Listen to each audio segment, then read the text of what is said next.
time for the top 5.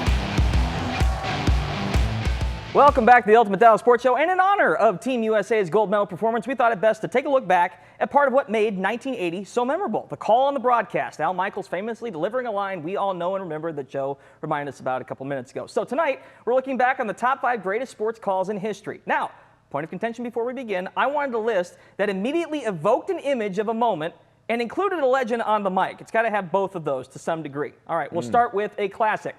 Down goes Frazier. Howard Cosell on the mic for George Foreman's dominant upset win over previously undefeated heavyweight champion Joe Frazier in 1973. Cosell repeated it 3 times on the first knockdown in shock. The call is so good, it's more famous than the fight itself in some ways, living on as a meme for boxing knockouts in general to reference for years to come. At number 4, in your life have you seen anything like that? The great Vern Lundquist on the 16th hole of the Masters for Tiger Woods' indelible chip shot in 2005. The end of the call is fantastic and memorable, but the way Lundquist built suspense with only 7 words prior to the ball dropping in, it's a masterclass in reading and expressing the moment happening in real time. At number 3, one that transcends generations. We'll see you tomorrow night.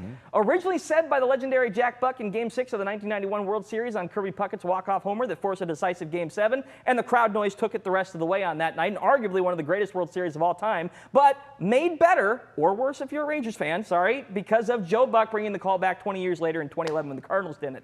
At number 2, this is probably the classic textbook answer. The shot heard around the world. The Giants have won the pennant. Shouted 4 times on October 3rd, 1951 by Giants broadcaster Russ Hodges. Bobby Thompson's dramatic walk-off 3-run homer in the bottom of the 9th to lead the Giants past the Dodgers in an historic rivalry. It's a great call that colors the fabric of baseball as we know it. But at number 1, it's the reason why we're doing the list. It's Al Michaels. Clock winding down in the 1980 Olympics shouting, "Do you believe in miracles? Yes, we still do." When the call is so good that in the Disney remake, they faded from modern Michaels to the original call because it couldn't be touched, that's magic. Guys, that's the list. Bob, lead us off here. Is there one that sticks out to you? What comes to mind?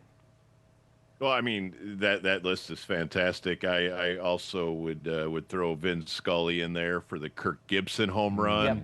Yep. But there's obviously, this is one of the great things about sports, but I think that list is pretty great. Howard Cosell is the GOAT, and you're right. It is shorthand for any knockout that you see in boxing your whole life is down goes Frazier.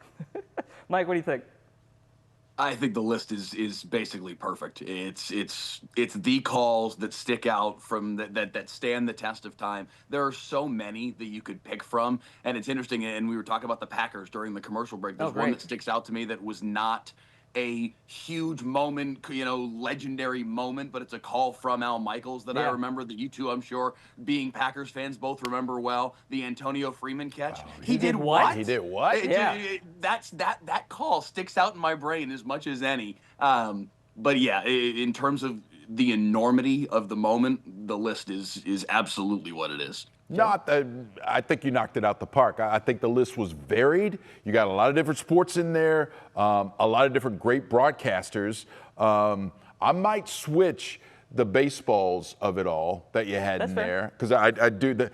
Man, I know. Listen, that Kirk Gibson when he's just kind of going around and pumping his fist, and you're like, how did he do that? He can barely walk, and he goes yard. That would be the only thing I would even consider. But I mean, other than that, I think it's great, and kudos for you for getting the great Vern Lundquist in there, of course, an alumnus of this fantastic TV station, WFAA. So good on you for being brand loyal and being and it was staying not on intentional. brand. It was just a great moment. It's very well done. It's very well done.